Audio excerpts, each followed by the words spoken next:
আপাত দৃষ্টিতে এই আসামির কোনো সম্পৃক্ততা এই হত্যাকাণ্ডের সঙ্গে নাই। না, র্যাবের বিষয়ে এখানে কোনো পর্যবেক্ষণ দেন নাই, কারণ যেহেতু মামলাটা প্রাথমিক পর্যায়ে র্যাব ছায়া তদন্তকালীন এই আসামিটাকে গ্রেপ্তার করেছিল। গ্রেপ্তার করার পরে তারা জিজ্ঞাসাবাদে এই আসামি স্বীকার করেছে, এইটা র্যাব কখনোই বলে নাই।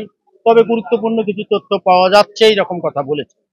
কিন্তু পরবর্তীতে এই যে এই আমাদের উম্মে ছালমা যে মারা গেল, মারা যাওয়ার সময় তার বাসায় যে তাকে খুন করা হয়েছে এবং তার বাসায় থেকে 2টা মোবাইল ফোন এবং একটা রাউটার এইটা মিসইউজ হয়েছিল। পুলিশ তদন্তকালীন ট্র্যাকিং করে এই মোবাইলের সূত্র ধরে প্রথমে এই মহিলাটাকে গ্রেপ্তার করে। মহিলাকে গ্রেপ্তার করার পর মহিলা স্বীকার করে যে হ্যাঁ, আমি এটা জনৈক মুসলিম এবং সুমন রায় নামে 2 জনের মাধ্যমে আমরা 3 জনে মিলে তাকে খুন করেছি।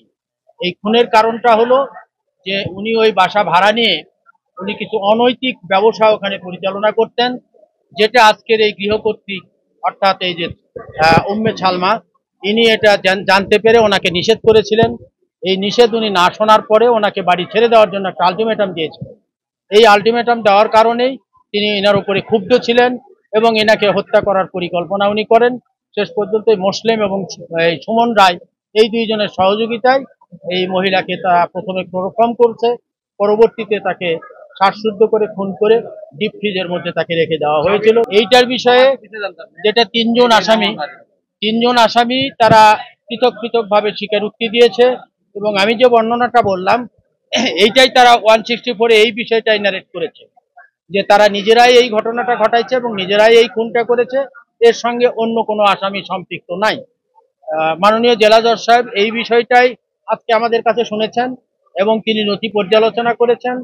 164 গুলো যেগুলো 3 জন আসামির 164 পর্যালোচনা করেছেন, করে উনি ফাইন্ডিং দিয়েছেন যে আপাত দৃষ্টিতে এই আসামির কোনো সম্পৃক্ততা এই হত্যাকাণ্ডের সঙ্গে নাই। সেক্ষেত্রে তাকে জামিন মঞ্জুর করা যায় এবং এই ক্ষেত্রে তিনি স্যাটিসফাইড হয়ে জামিন মঞ্জুর করেছেন। এই খালাসের জন্য এইভাবে তো কোর্টে আবেদন করার কোনো বিধান নাই। এইটা পুলিশ তদন্তকালীন চার্জশিটে এফআরটি দিতে পারে, অথবা যদি চার্জশিটে তাতে ইনক্লুড করে তাহলে আমরা যখন at the time of trial charge hearing এর সময় আমরা 165(c)তে ডিসচার্জের জন্য প্রেয়ার দিতে পারবো। যদি নিম্ন আদালত সেটা আমাদের গ্রহণ না করেন আমরা আপার কোর্ট পর্যন্ত যেতে পারবো।